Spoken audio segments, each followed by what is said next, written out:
Assalamualaikum warahmatullahi wabarakatuh. Hari ini saya akan menjelaskan mengenai proses pelingkupan, identifikasi dampak penting potensial, klasifikasi, dan prioritas dampak penting di analisis dampak lingkungan.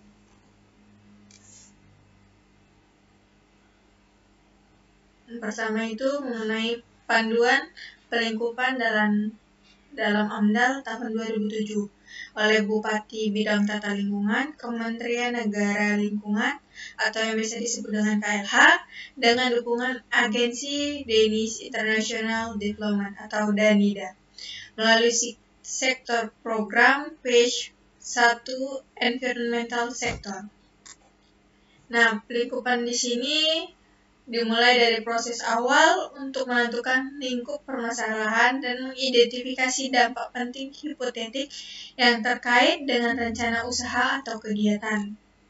Tujuan pelingkupan di sini ialah yang pertama untuk merancang kajian AMDAL agar menjadi kajian yang tepat sasaran.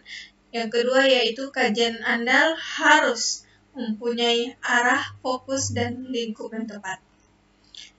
Macam-macam proses pelingkupan yang itu pertama ada pelingkupan dampak penting hipotetik, yang kedua ada pelingkupan batas selama dampak berlangsung, yang ketiga ada pelingkupan metode studi, yang keempat yaitu pelingkupan batas wilayah studi.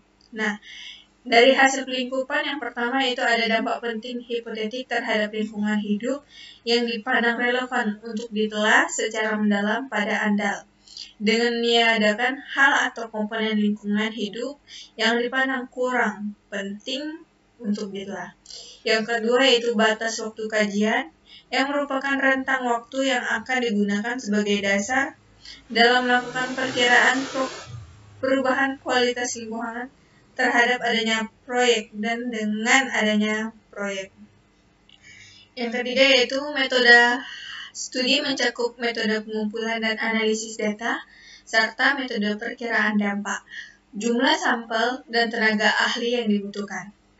Yang keempat yaitu lingkup wilayah studi berdasarkan pertimbangan. Yang pertama yaitu batas proyek, terus ada pertimbangan mengenai batas ekologis, ada juga batas sosialnya, serta batas administratifnya. Nah, metode proses dan metode pelingkupan dampak penting hipotetik yaitu yang pertama adanya deskripsi rencana kegiatan, terus rona lingkungan hidup, yang ketiga ada kegiatan lain dan sekitarnya, yang keempat saran dan pendapat, serta tanggapan dari masyarakat. Dari keempat unsur itu baru kita bisa mengetahui mengenai dampak potensial dan dampak hipotetik atau yang bisa disebut DPH.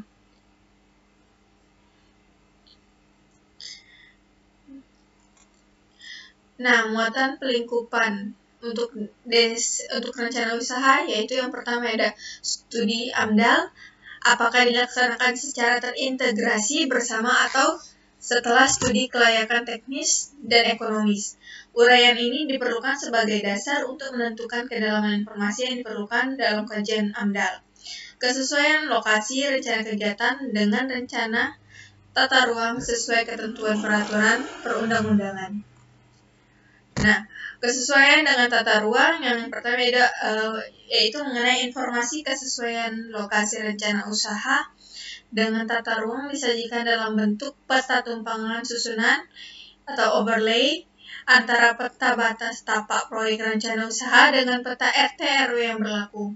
Lalu menguraikan secara singkat dan menyimpulkan kesesuaian tapak proyek dengan tata ruang, apakah seluruh atau sebagian tapak proyek sesuai atau tidak sesuai dengan tata ruang. Jika ada ketergantungan atau ada keraguan terkait kesesuaian dengan RT RW, maka pemrakarsa dapat meminta bukti formal dari instansi yang bertanggung jawab di bidang penata ruangan seperti BKPRN atau BKPRD.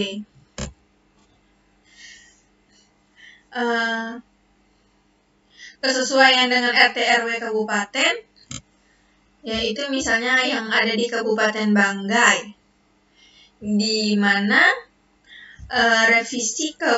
revisi RT/RW Kabupaten Ranggai tahun 2003 sampai 2013 yang berjarak sekitar 10 tahun. Yang dimanfaatkan ada pemanfaatan ruang skenario yang ada di keterangan, yaitu hutan lindung, hutan suaka, kawasan lindung, dan lain-lain.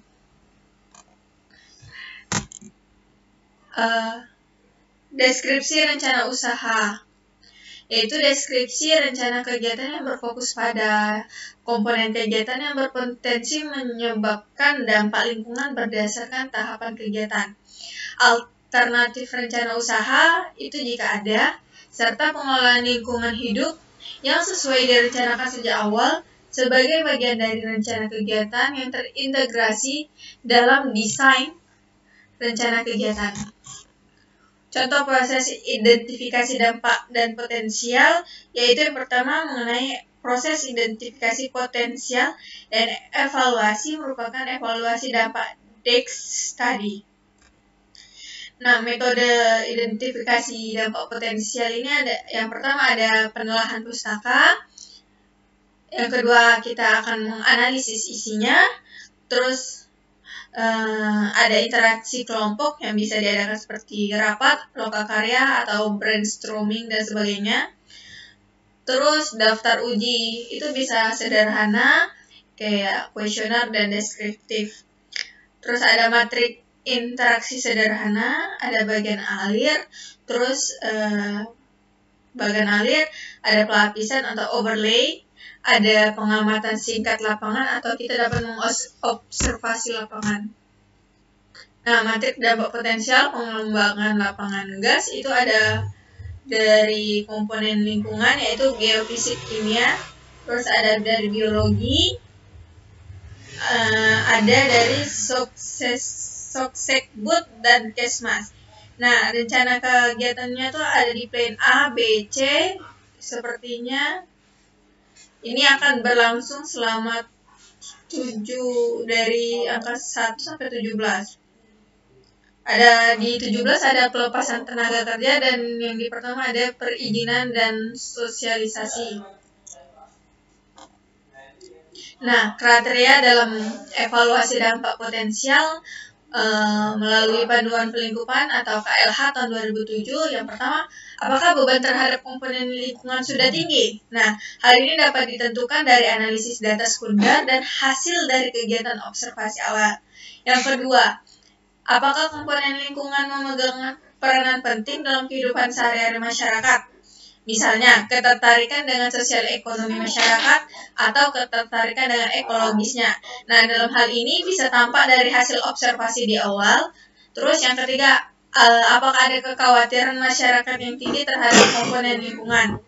Nah, hal ini bisa kita identifikasi dengan hasil wawancara atau interview kita dengan masyarakat atau dengan pemangku adat setempat secara singkat ketika observasi di awal.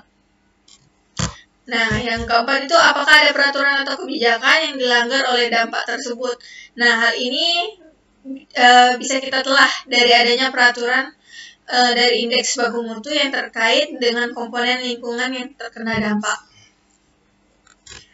Mengenai kriteria evaluasi dampak potensial seperti yang sudah tercantum dalam Permen LH nomor 16 tahun 2012, di mana kriteria lainnya untuk menentukan apakah dampak potensial dapat menjadi DPH atau tidak adalah yang pertama dengan menguji apakah pihak pemrakarsa telah berencana untuk mengelola dampak tersebut dengan cara yang mengacu pada SOP tertentu pengelolaan yang menjadi bagian dari rencana kegiatan. Nah, yang kedua ada panduan teknis yang diterbitkan pemerintah atau standar internasional dan sebagainya. Nah, dari narasi evaluasi dampak potensial, AMDAL peningkatan kapasitas produksi gas. Nah, ada penurunan kualitas udara untuk meningkatkan produksi gas dari 45 menjadi 65 mmSCVD yang dibutuhkan peningkatan fuel gas dari 3 menjadi 5 mmCVD untuk menggerakkan berbagai peralatan. Nah, gas yang dibakar di flare juga ada terjadi peningkatan dari 0,4 menjadi 0,65 mmSCVD. Peningkatan konsumsi fuel gas dan peningkatan pembakaran gas di flare diperkirakan akan meningkatkan jumlah emisi yang berpengaruh terhadap kualitas udara ambien di sekitar. Dalam hal ini ada baku mutu kualitas udara emisi dan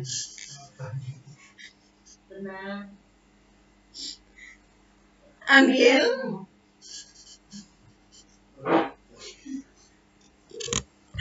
yang harus dipatuhi. Oleh karena itu, penurunan kualitas udara berlanjut menjadi dampak penting hipotetik atau DPH. Ada narasi mengenai evaluasi dampak potensial atau bangkitan debu, di mana sumber dampak mobilitas peralatan dan bahan. Nah, rute mobilitas akan melewati jalan provinsi, jalan kabupaten, dan jalan desa.